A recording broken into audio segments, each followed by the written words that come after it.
Railways of Binevenagh. Audio descriptive text.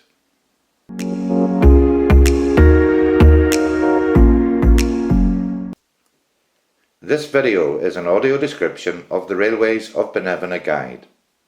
The guide sets out some key information about the railways and their history in the Binevenagh area of outstanding natural beauty. It contains 44 pages with a mixture of maps, text and photographs. The recording was produced by Direct Access on behalf of Causeway Coast and Glens Heritage Trust. The Trust is a charity devoted to protecting and enhancing the unique heritage of the Causeway Coast and Glens area. My name is Stephen O'Hara. This recording was done on the 18th of March 2021.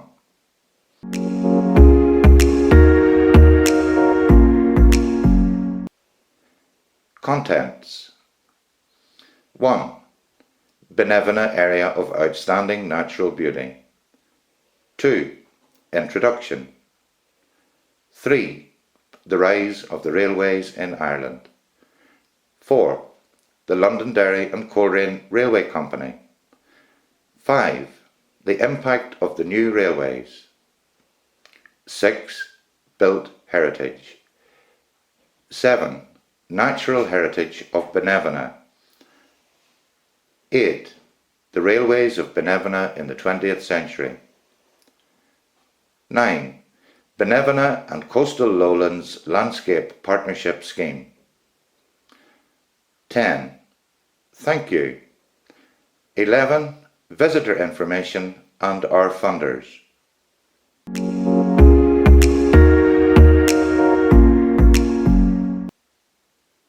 1. Binevenagh area of outstanding natural beauty.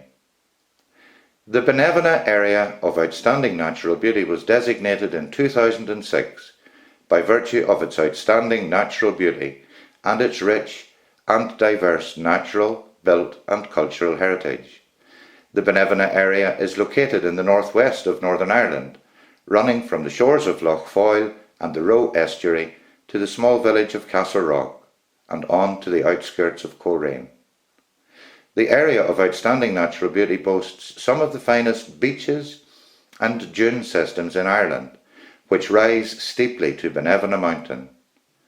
From the mountain at Gortmore Viewpoint, there are spectacular panoramic views of Magilligan Point and the Inishowen Peninsula in County Donegal, with the Scottish Isles of Islay and Jura in the distance. The famous Mussenden Temple and Downhill Estate is also located within the area of outstanding natural beauty, as is the Martello Tower at Magilligan, exemplifying the area's rich defence heritage. The Binevenagh landscape is home to special habitats which support a range of flora and fauna. The importance of these habitats is reflected in designations including special areas of conservation and areas of special scientific interest. Such designations help to protect and conserve the area of outstanding natural beauty's special biodiversity.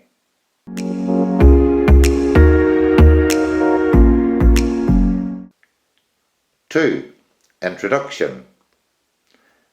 Binevenagh area of outstanding natural beauty is home to what is widely considered one of the best railway journeys in the world.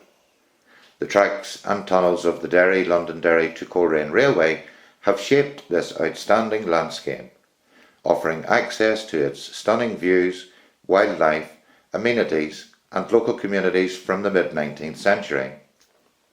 The story of the railways is a fascinating chapter in the history of Ulster's north coast, a product of the expansion of industry and innovation in the early 19th century. The construction of the railways includes many interesting and eccentric events which have become the stuff of local legend, while the impact of the railways themselves has been significant. This video explores Binevenagh's railways and how they shaped the landscape, helped us keep time, grew early tourism, and even contributed to the war efforts of the 20th century.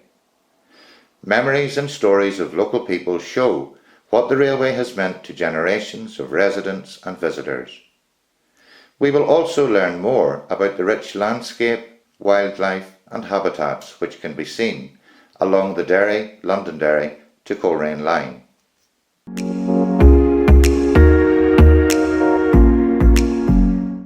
3. The rise of the railways in Ireland. It is unclear when the first primitive railways or tramways were constructed. Medieval German woodcuts show trucks and carts run on wooden rails were used in early mines, while evidence shows primitive tramways occasionally being used for mining in England as early as the 16th century. However, such examples are few and far between. It took an industrial revolution for the birth of the railways we see today. Before the 18th century, Ireland's economy relied on agriculture, handicrafts, fishing, and small-scale cottage industries producing textiles, dairy, and other items for market. By the 1720s, things were beginning to change. Early industrial innovations were being pioneered on Ireland's north coast by landowner and entrepreneur Hugh Boyd of Ballycastle. Boyd transformed Ballycastle from a small fishing port and market village into arguably the most important centre of early industry in Ireland. Boyd expanded Ballycastle's harbour, built a glasshouse, salt works, increased manufacturing, and established a colliery and other mines outside the town. He also gave Ireland its first documented railway. Around 1740, Boyd constructed a tramway consisting of simple wooden carts running on wooden rails to transport stone from nearby quarries to build a new harbour. Later, he constructed an additional tramway to transport coal from Boyd's mines along the coast for shipping to Belfast and Dublin. These tramways and the growth of Boyd's industries in Ballycastle were crucial in helping to fuel early Irish industry, paving the way for the rapid change to come. In 1804, Robert Trevithick invented the first working steam locomotive, which led to the development of the world's first modern railway network. Trevithick's work was built on by George Stephenson, whose locomotive powered the first public railway to utilise steam traction in 1825. The guide contains an illustration of a four-wheeled engine with funnel to the front, pulling several four-wheeled, open-topped wagons with passengers. The first modern railway powered by a steam locomotive was the Stockton to Darlington Railway. It opened in northeast England in 1825 and carried both freight and passengers. Returning to the main text. The new railways revolutionised transport and travel. People could now travel much faster than ever before. Previously, travel was via roads and a growing canal network, but this was often long, tedious and expensive. The capacity to move large numbers of goods and people over long distances at speed meant the new railways quickly expanded, leading to the decline of canals as a mode of transport. The guide contains a map showing the location of two small canals constructed in 1820 in the Binevenagh area. The first was a 2-mile-long cut connecting Ballykelly to Lough Foyle. The second canal at Broharris was intended to connect Limavady to Lough Foyle in a bid to increase the town's trade. However, in a scenario repeated across the UK and Ireland, the arrival of the railway removed the need for canals and they fell into disuse. Returning to the main text, railway mania quickly spread and new railways popped up across Great Britain, Ireland and around the globe in the decades following the opening of Stephenson's Stockton to Darlington line. Thousands of miles of railway lines were constructed and many railway companies emerged as people realised just how lucrative the new industry could be. The earliest proposal for an Irish railway was for a line between Belfast and Dublin as early as 1825, but this did not materialise. The first Irish railway opened in Dublin in 1834. The Dublin to Kingstown Railway transported goods and people from Kingstown Port into Ireland's capital. The guide contains a black and white portrait photo of William Dargan, born in 1799 and died in 1867. Called the father of Ireland's railways, William built over 800 miles of railway across Ireland. He helped to design the island's first modern railway, the Dublin to Kingstown, and built the lines between Belfast and Portrush.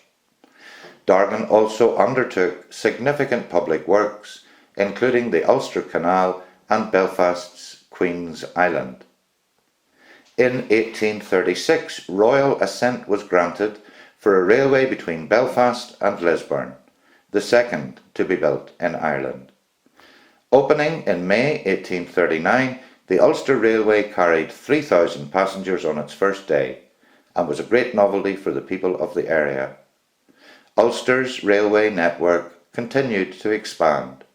New railway companies were founded and competed to build lines to connect the region.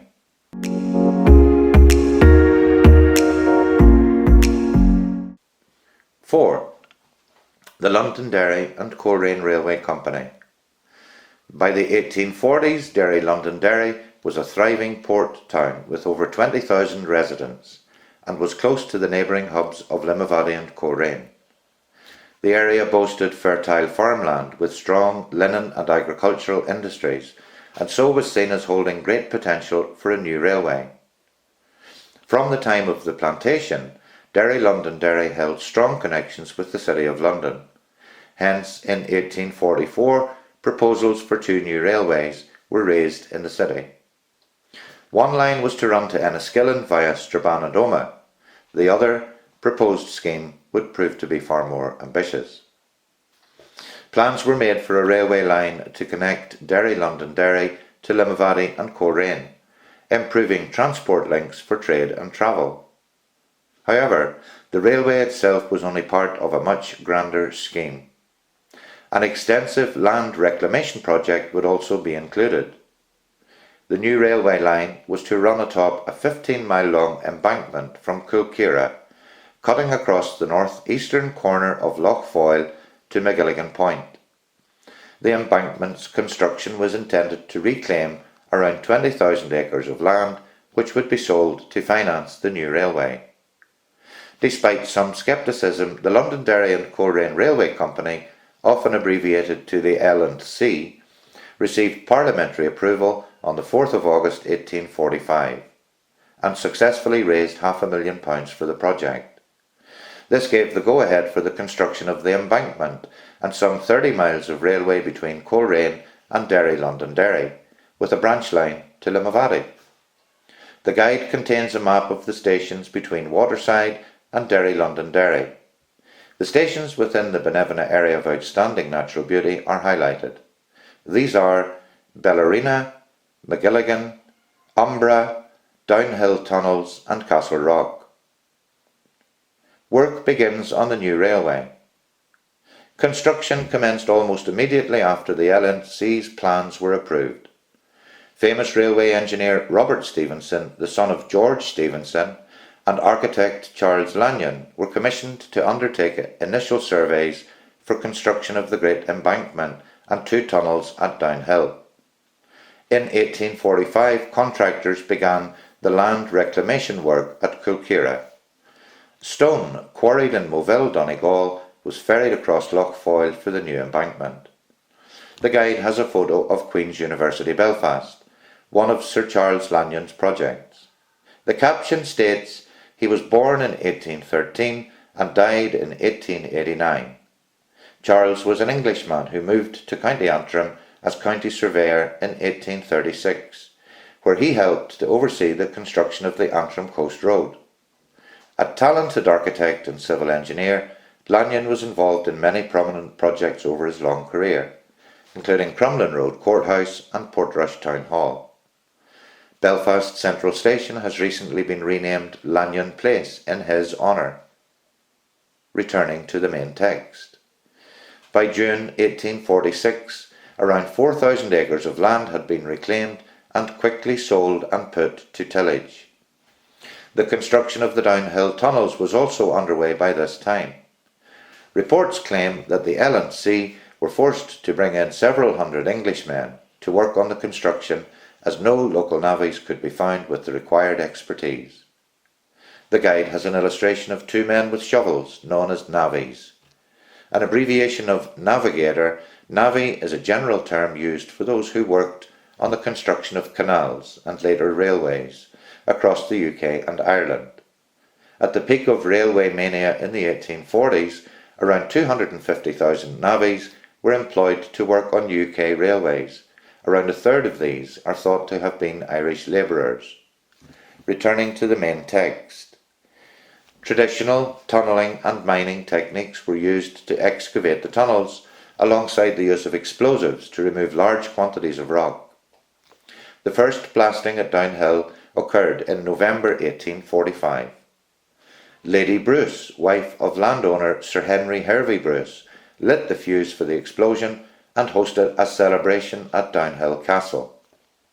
On the 6th of June 1846, almost 12,000 people watched as the downhill cliffs were once again blasted for the creation of the tunnels. An estimated 22,000 tons of rock were dislodged from Downhill's cliff face during the Great Blast, while spectators watched and cheered from the shore and on pleasure boats out to sea.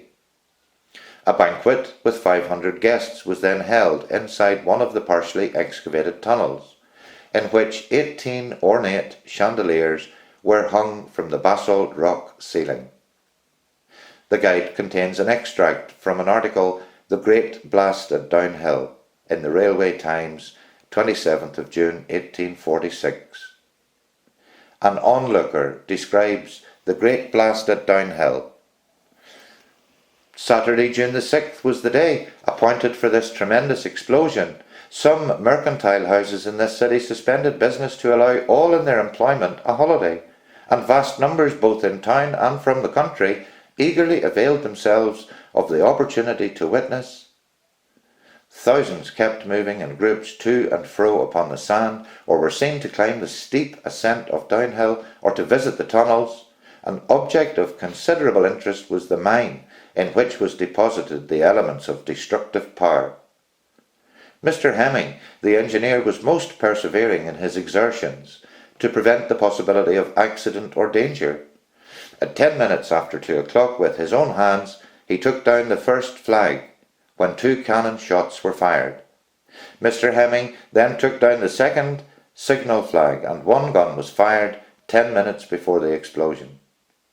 At this moment, the general interest became painfully intense.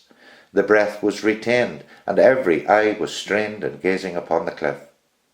20 minutes to 4 o'clock, a low, muffled, booming noise is heard, and simultaneously the whole front of the cliff was seen to give a general heaving outwards and slightly upwards, fell with a rumbling crash into 1,000 fragments, and a cloud of dust ascended into the air. A spontaneous cheer burst from the assembled multitude, and a rush was made to the scene of destruction. Returning to the main text. Delays and difficulties. Despite initial progress, the railway's construction was soon fraught with difficulties leading to delays.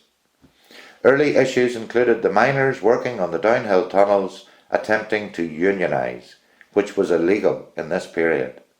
The unlucky miners were brought before Coleraine Court for their infraction. Meanwhile, the sheer scale of the planned project was also proving troublesome. By 1847, a hard winter and issues with the supply of materials and locomotives meant progress on the Great Embankment was slow and costs were increasing. Therefore, the decision was taken to scale down the plans. The railway would now follow the existing shore of Lough Foyle more closely, rather than running almost entirely along the proposed embankment. In July 1847, the Western Tunnel at Downhill was completed, making it the first railway tunnel in Ireland ready for use. Unfortunately, it would be 6 long years before any train would travel through it. Despite revisions, the demands of simultaneously constructing a large land reclamation and a railway continued to put strain on the L&C and its engineers. This led to yet more delays, disagreements and spiralling costs. In 1850 an Act of Parliament had to be secured to grant a 5-year extension to the project, while the original contractors were replaced in 1851. By 1852 the L&C were in such financial difficulties that the company was dissolved, reincorporated, and further capital had to be raised to complete the project. The guide contains a black and white photo of a single-track railway line going over a level crossing with a station on the right-hand side after the crossing. In 1853 the L&C began construction of a branch line at Magilligan, which is thought to have opened in early 1855. Evidence suggests that this branch was actually a horse-drawn tramway, with horses pulling cars along a 4.5-mile track from Magilligan Station to Magilligan Point. The L&C intended for this branch to connect their main railway to the ferry service, which crossed Lough Foyle to Donegal. However, it seems to have closed after only a few months, making this possibly the shortest-lived branch line in history. Jim Hunter, Hervey Heritage Group, is quoted as saying, "In the early 60s I interviewed Henry Jameson, approaching 100 years of age, about his young days. He told me that his father, who lived in Eglinton, had worked on the Derry to Coleraine Railway, and had walked to work, some 10 miles each way, every morning. He continued to work on the track as it passed through Eglinton, Ballykelly, and on to Limavady Junction. He was prepared to walk long distances as work was scarce, and 5 shillings a week helped to keep his family alive in difficult times during the famine and its aftermath." The new railway opens, and the end of the L&C. By late 1852 the end was finally in sight. The new railway was partially opened, with the first passenger train running between Derry Londonderry and Limavady on the 29th of December 1852. Then a final push was made to complete the railway from the Broharris Junction, which was later renamed as Limavady Junction, to Coleraine. A local brickyard in Articlave employed 150 local men to make the bricks to line the downhill tunnels, and the final construction work was eventually concluded. On the 18th of July 1853, the Broharris to Coleraine section opened to all traffic. The Derry Londonderry to Coleraine Railway was finally complete, 8 long years after the project had begun. In all, it had cost a staggering £9,500 per mile. This is around £760,000 per mile in today's money. Such huge costs, coupled with the onset of a financial depression in the 1850s, meant that the L&C struggled, despite the railway opening. In 1860, the workings of the L&C were taken over by the expanding Belfast and Ballymena Railway Company via lease and reformed into the Belfast and Northern Counties Railway, abbreviated to BNCR. The BNCR would go on to have a virtual monopoly on all rail traffic in the counties of Londonderry and Antrim. By 1871, the L&C Railway Company ceased to exist.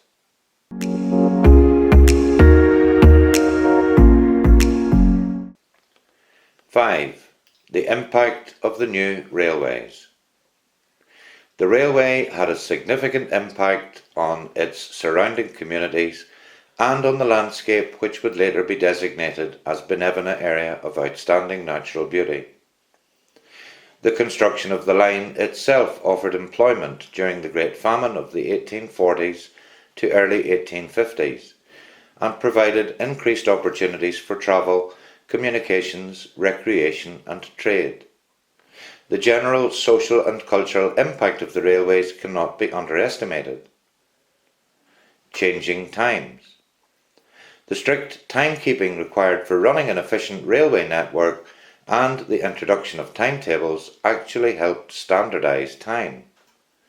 Before, Each village, town and city could keep their own local time, which could differ by several minutes. However, railways required accurate signalling and exact timings, so a few minutes could make all the difference. By the later 19th century, Greenwich Mean Time, often abbreviated to GMT, was applied across Great Britain with the Time Act of 1880. Initially, Ireland had its own time zone, Dublin Mean Time, 25 minutes behind the rest of the UK, but this was later changed to GMT in 1916. The guide contains a black and white photo of a steam engine behind a group of carriages. Josephine Key is quoted as saying, "My father, Joseph Cairns, was employed by the railway for 46 years from the 1940s. He cycled from Coleraine to Londonderry to start his shift as a platform sweeper, then fireman, before eventually becoming a train driver. This photo shows my father driving a steam train in the early 50s. Over his long career, my father enjoyed the company of his work colleagues and the beautiful landscape and views along the shoreline. He retired in the early 90s after a terrible accident on the train, but he always said he loved his job on the railway and was lucky to have it." The differences in first, second and third class. In previous centuries, ideals of propriety and status meant that class distinctions were more pervasive in society than they are today. Therefore, from the beginning, train cars or carriages were built to different standards, which reflected such distinctions. A premium was charged for more luxurious first-class travel for the wealthy. This was accompanied by second class for those of moderate means, while third class was reserved for the poor and working classes. Initially, conditions in third class were incredibly uncomfortable, with passengers lumped together on hard benches and little concern over safety. However, over time conditions improved. By the later 19th century, it was standard to offer closed carriages, improved lighting and more comfortable seating.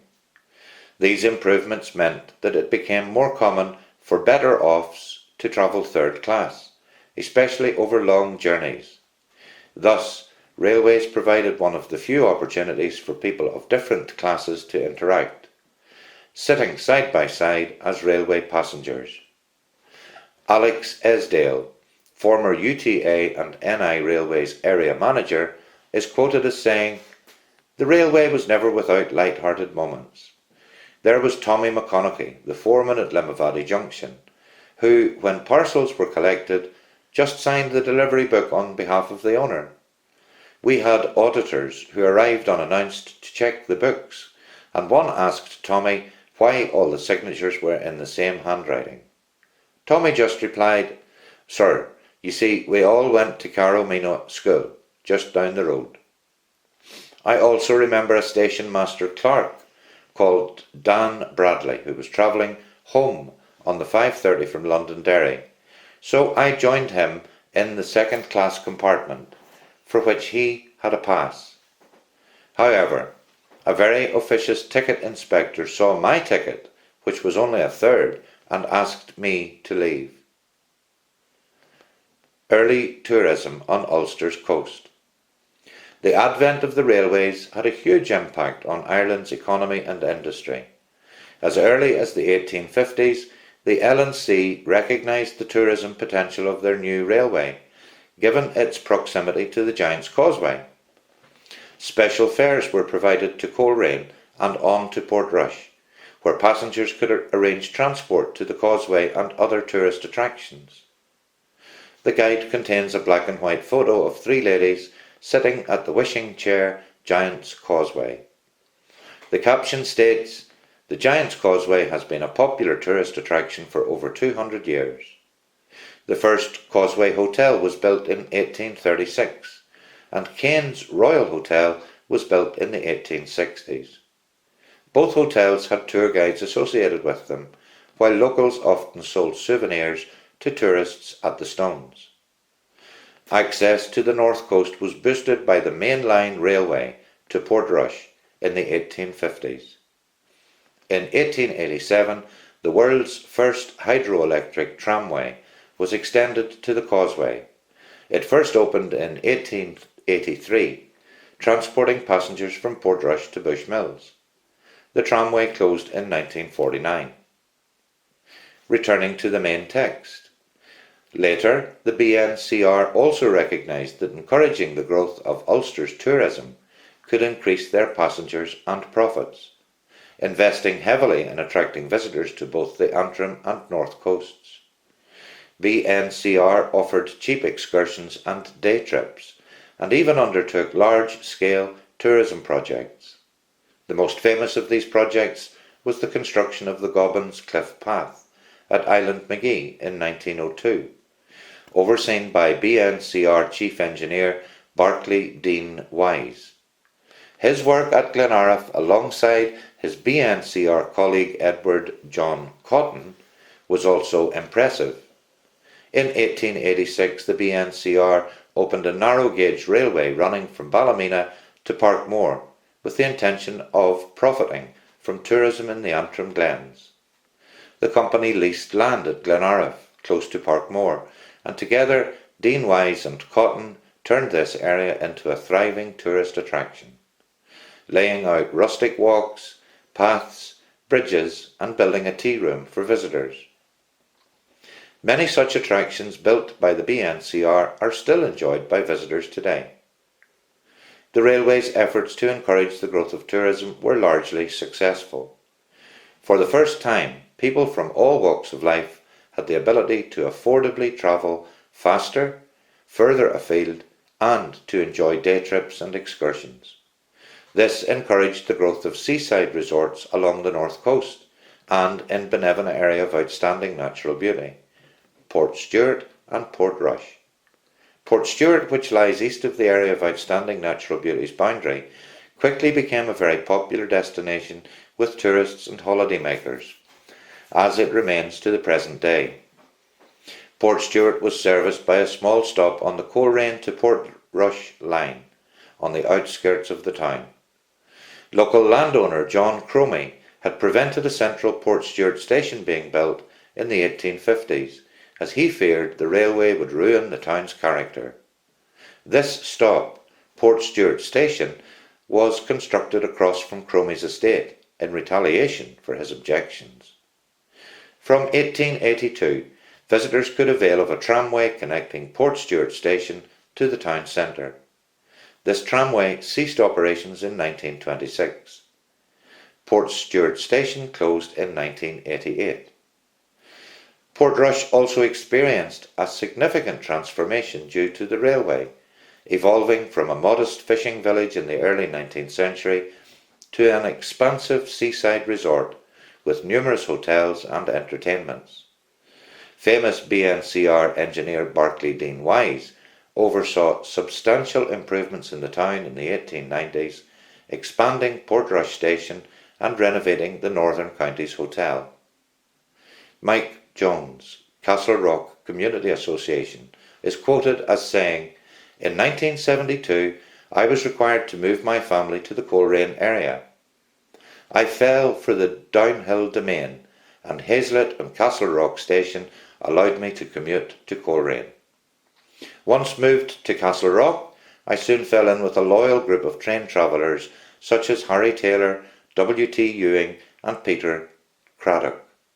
But it was far from a smooth ride in the 70s and 80s. Disruptions due to political actions were a daily occurrence, sometimes leading to frustrations. One notable train driver often exceeded the speed limit on the stretch from Castle Rock to Coleraine, triggering an automatic engine shutdown and further delay. Thankfully, today's passengers on this, Michael Palin's favourite stretch of picturesque line, enjoy an excellent service. The guide contains a colour photo of Castle Rock Station with twin tracks. A steam train with two carriages is pulling into the station with the local signal box on the right. Castle Rock. The small seaside village of Castle Rock is situated within Binevenagh area of outstanding natural beauty, close to Downhill's dramatic tunnels and 5 miles west of Coleraine. The village was created by the arrival of the L&C Railway in 1853. The Hervey Bruce family of Downhill, the local landowners, wanted railway stops close to Downhill for their own convenience. The L&C agreed and saw an opportunity to create a holiday resort in the area now known as Castle Rock. The railway company incentivised investors to build holiday villas at Castle Rock by offering free first-class travel for 10 years for anyone who built one. The scheme was later continued by the BNCR from 1860. With its long beach and proximity to the spectacular landscapes of Downhill and Binevenagh, Castle Rock was hugely attractive for tourists, holiday makers and investors. Many villas were built alongside other amenities, creating the village seen today.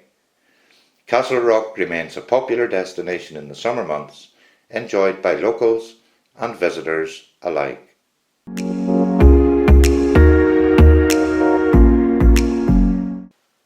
Six, built heritage. The guide contains a black and white photo of Londonderry waterside station at the start of this chapter. The railway undoubtedly helped to shape the landscape of Binevenagh area of outstanding natural beauty and beyond. The land reclamation and embankment, the railway tracks and tunnels, and the built heritage of the railway's many stations can all still be seen across the landscape today. They have become familiar features unique to the character of Binevenagh area of outstanding natural beauty and the surrounding area. Londonderry waterside station. Opening in 1852, the station was later rebuilt 1873 to 1875 and remained in operation until February 1980, when it was forced to close following 2 bomb attacks in the 1970s.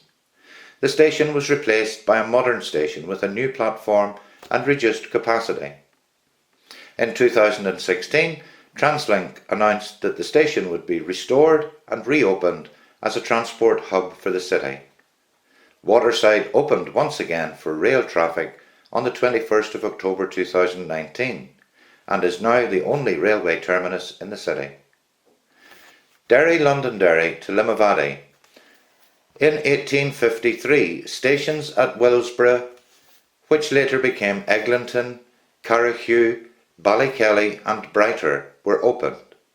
Further stations at Culmore in 1854 and Fawnvale in 1855 to 59 followed later. The Ballykelly station was removed with the construction of an aerodrome in the 1940s, and the other stations are now also closed. Broharris Junction, now known as Limavady Junction, opened in 1852. The junction station at Broharris had no platform. Mainline trains proceeded through this junction on the branch line to Limavady before reversing and proceeding onwards to Coleraine from 1853. This station is now closed. The guide contains a black and white photo of the junction with 2 lines into the station and a 3rd line veering off to the right. 3 semaphore signal gantries are visible, all in the stop position. Limavady Station. The station at Limavady, or Newtown Limavady as it was then known, opened in 1852. The town was served by a 4-mile long branch line which extended from the Broharris Junction. When Limavady Station first opened, the platform was several inches higher than the bottom of the train's carriages, meaning that the dignitaries on board had to disembark straight onto the track. Limavady Station remained in operation until 1955. The guide contains a black and white photo of 1 platform. There are 3 lines with 3 open wagons and 2 closed goods vans on the track furthest from the station. Bellarina to Coleraine. After the final section of the railway opened in 1853, there were stations at Bellarina, McGilligan, Downhill and Castle Rock. There is some evidence of a station at Umbra, now closed. At Magilligan, the station house was built by John Lanyon and remained in use until the 1970s. Downhill Station closed in 1973. Coleraine Waterside Station. The original Coleraine terminus for the L&C Railway was located on the western bank of the River Bann, in the vicinity of what is now called Waterside. The River Bann was a major obstacle for rail-through traffic in Coleraine, and initially there was a gap between Colerane's Waterside and Northbrook stations.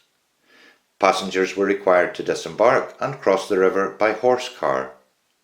Northbrook Station was built in 1855 for the new Ballymena, Ballymoney, Coleraine and Portrush Junction Railway, which was incorporated into the BNCR in 1861. Colerane's Waterside Station closed around 1860, while the Northbrook Station remains in use as the town's only railway terminus. The guide contains a black and white photo of the entrance to Northbrook Station in the late 1800s, with several horse-drawn carts. Colerane's Railway Bridge. The first railway bridge in Coleraine did not open until November 1860, and its construction was overseen by William Dargan. The bridge allowed the L&C Railway to continue directly to Colerane's Northbrook Station, bypassing the town's Waterside Station, which was rendered obsolete. Initially, Coleraine residents were critical of the new bridge, complaining that it might spoil their view of the river and cause difficulties for shipping. The bridge was constructed from timber and iron, with a revolving opening span to allow ships to pass.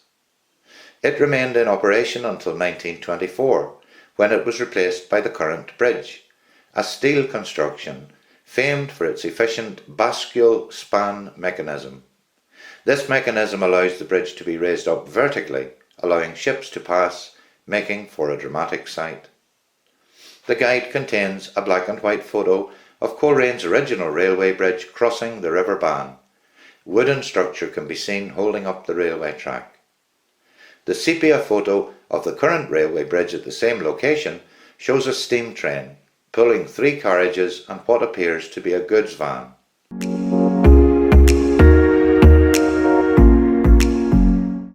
Seven. Natural Heritage of Binevenagh. The outstanding natural beauty and important wildlife of Binevenagh Area of Outstanding Natural Beauty have been viewed and enjoyed by passengers on the Londonderry to Coleraine line for generations. What can you spot on your journey? Binevenagh is home to a wide range of special habitats and species. At the heart of the area of outstanding natural beauty is Binevenagh Mountain, with its scree slopes, forestry plantations, woodland, special grasslands, heath and bog. Meanwhile, important dune systems and beaches stretch from the River Roe estuary to the west, along the shores of Lough Foyle and on to the coastal village of Portstewart in the east. Such habitats support a rich variety of flora and fauna and have been afforded special protections due to their environmental importance. These include 10 areas of special scientific interest, 1 special protection area, 4 special areas of conservation, 1 Ramsar site, 5 national nature reserves. The guide contains a series of photographs of different animals and plants that can be seen in the area. These include fox, orange with a grey chest, otter, brown with black tail, common lizard. These can often be found in Binevenagh's sand dunes. They are Northern Ireland's only native reptile species. Kittiwake, white bird with grey wings. Oystercatcher, bird with white chest, black wings and head. The oystercatcher has a long beak in a bright orange colour. Purple saxifrage is one of Northern Ireland's rarest plants, confined entirely to the high mountain cliffs of Binevenagh. The leaves are small, rounded, scale-like, opposite in 4 rows with ciliated margins. The flowers are solitary on short stalks with purple or lilac petals.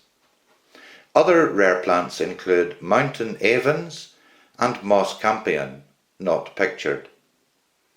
Sea campion contains linear grey-green leaves with white flowers and deeply notched petals. Marsh orchids have long stalks with compact purple flowers at the end. Marsh fritillary butterfly. Once common across the UK and Ireland, this species is now under threat. Numbers have drastically declined in recent decades, and this butterfly is now considered a priority species requiring urgent conservation action. The photo in the guide illustrates a black, yellow and orange butterfly. Fulmar, white bird with a grey and yellow beak. Curlew, mainly greyish-brown with a white back, greyish-blue legs and a very long curved bill. The scarce crimson and gold moth is one of the UK's rarest moths, found only in the dune systems of Binevenagh area of outstanding natural beauty and on the Isle of Man. Eyebright are white flowering plants with yellow petals. Irish hare, in light brown with long ears rising above its head. The peregrine falcon has a blue-grey back, barred white underparts and a black head. Reaching speeds of up to 180 km per hour, these birds hunt prey at speed and on the wing from great distances. With a recovering population, they often nest along sea cliffs and can now be spotted across the UK and Ireland. These birds remain protected species at risk of persecution. Eider duck with its black and white plumage and green nape combined with a large wedge-shaped bill. Bumblebee. The picture illustrates a bee on a yellow flower.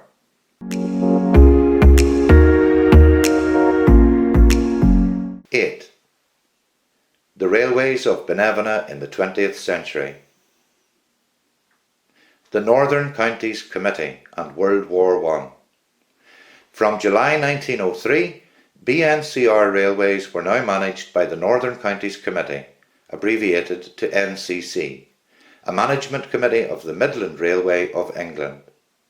This period, from 1900 to the end of the First World War, is often referred to as the Golden Age of rail travel. At this time, the rail network dominated the land transport of people and goods, as combustion engine vehicles, early cars and lorries were few and far between. After the outbreak of war in 1914, the NCC and its railways played an important role, transporting troops and vital supplies. Many of the NCC's employees enlisted in the Great War and some did not return. On Thursday, the 24th of November 1921, the NCC unveiled a memorial commemorating their railway workers who died during World War I. This memorial, a large obelisk structure, was erected in the concourse of York Road Railway Station, Belfast. The guide contains a black and white photo of a large group surrounding the memorial. The guide also lists the names of NCC employees who died during World War I. Between the wars. After 1918, the fortunes of the railway declined. The war had led to rapid advancements in the development of combustion engine vehicles. A new transport revolution, to rival even that of the railways, was in progress. 1923 saw the railway companies further amalgamated, and the NCC now fell under the London, Midland and Scottish Railway, LMS. Around the same time, the first bus services began. The new buses provided yet more competition for the railways, which would see a steady decline in the 1920s and 30s. The Second World War. The outbreak of the Second World War in 1939 gave the railways a second wind. Binevenagh's railway line was arguably the most important railway in Northern Ireland during the war effort of the 1940s. It served the newly constructed RAF aerodromes at Limavady, Ballykelly, Eglinton, Maydown and the important naval base at Derry, Londonderry. This area along the shores of Lough Foyle was particularly suited to housing airfields because of its even and flat landscape, partly thanks to the land reclamations of the L&C Railway Company in the 1840s. The guide contains a black and white photo of a train crossing the airfield at Ballykelly with a Liberator plane stationary on the runway in 1944. During the war, the communities of Binevenagh Area of Outstanding Natural Beauty would have seen thousands of servicemen from across the UK and further afield brought in on the railway, travelling to the aerodromes and training stations in the area. For instance, in 1942 the first US troops to land in Europe disembarked in Belfast and were sent via 7 special trains to Antrim and Derry, Londonderry, making the NCC the first railway in Europe to carry American forces during World War II. Alex Esdale, the former UTA and NI Railways area manager, is quoted as saying, "I remember the arrival of the American troops, arriving at Port Stewart in the middle of the night by special train from Belfast, going to the Cromore camp across the road. During their free time they travelled to Portrush or Coleraine for dances, and some visited our house, bringing some goodies and candy. Although I was young, I can remember hearing the German planes passing over after the bombing of Belfast, and probably to Londonderry, which was also bombed. My father was in the Royal Victoria Hospital, and I remember that York Street was still smouldering when my mother and I were travelling to visit him." In 1943, the RAF airfield at Ballykelly was extended to land larger aircraft for the Battle of the Atlantic. The longer runway now cut across the railway line between Ballykelly Station and Limavady Junction. This led to a unique arrangement between the NCC and the RAF. The airbase's control tower was linked to the railway's signal box, ensuring that no planes attempted to take off or land as trains were approaching. The guide contains a black and white photo of passengers in front of an RAF Shackleton and a train at Ballykelly in October 1970. The novelty of a train crossing an airfield lived on after the war. Post-war to the present day. After the end of the Second World War, the railways continued to struggle, and a post-war reorganisation saw the NCC nationalised and absorbed by the new Ulster Transport Authority, or UTA, in 1948. The UTA included bus services and went on to close many railway lines across Northern Ireland. It was at this time that many of the Derry, Londonderry to Coleraine Railways intermediate stations were closed, as was its branch line to Limavady. The UTA was replaced by NI Railways in 1968, and then reformed into Translink, incorporating Northern Ireland Railways, Citybus, Metro and Ulsterbus in the 1990s. Translink continues to operate Northern Ireland's railways today. Binevenagh's railway largely survived the upheavals of the 20th century, and recent years has seen a boost to railway traffic across Northern Ireland. The rise of commuter travel and an increased focus on using public transport have given our railways a renewed purpose and have highlighted their importance. The Derry, Londonderry to Coleraine line has also received renewed appreciation. In 2010, the outstanding beauty of the Binevenagh area was celebrated by the BBC's Great British Railway Journeys.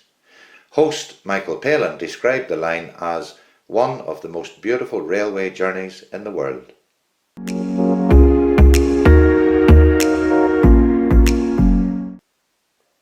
Nine. Binevenagh and Coastal Lowlands Landscape Partnership Scheme. A new National Lottery Heritage Fund Landscape Partnership Scheme will see the delivery of many projects to celebrate and protect the natural, built and cultural heritage of an area which includes much of the Binevenagh Area of Outstanding Natural Beauty. On the 19th of March 2020, the Binevenagh and Coastal Lowlands Landscape Partnership announced that they had secured £3.4 million from the National Lottery Heritage Fund and other funders to deliver an extensive 5-year programme. This will assist in the ongoing revitalisation of this special area and its unique heritage in the coming years. For more information on how to get involved, visit http://benevena.ccght.org.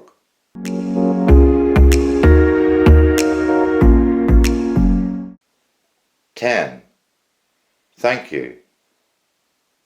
Binevenagh Railway still carries thousands of passengers, locals and visitors each year.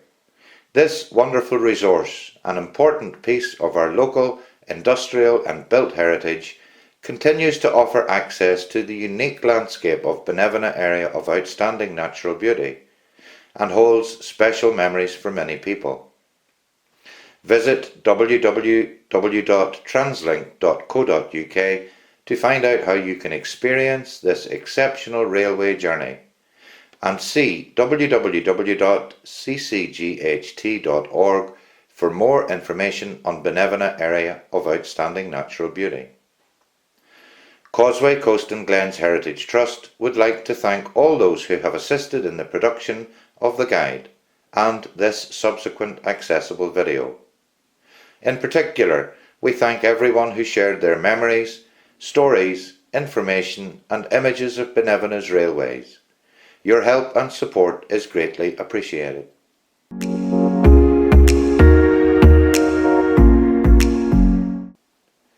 11.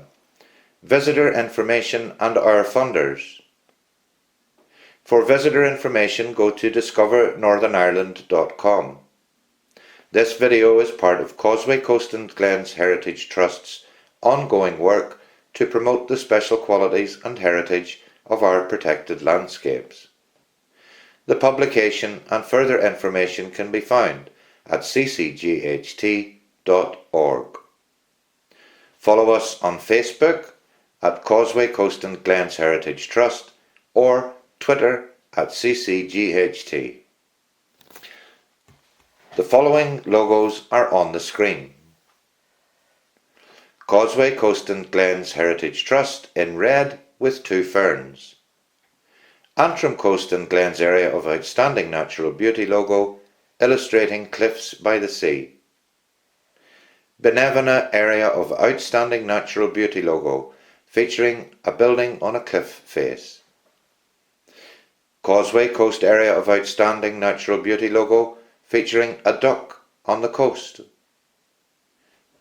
We are grateful to our funders who are Department of Agriculture, Environment and Rural Affairs logo, Northern Ireland Environment Agency logo with the E illustrating land, sky and sea, Causeway, Coast and Glens Borough Council logo, Mid and East Antrim Borough Council logo, Tourism Northern Ireland logo with a red and white shamrock on a green background. A special thanks for supporting these videos to Department for Communities logo in English, Irish and Ulster Scots, Heritage Fund logo illustrating fingers crossed. This marks the end of this recording. Thank you.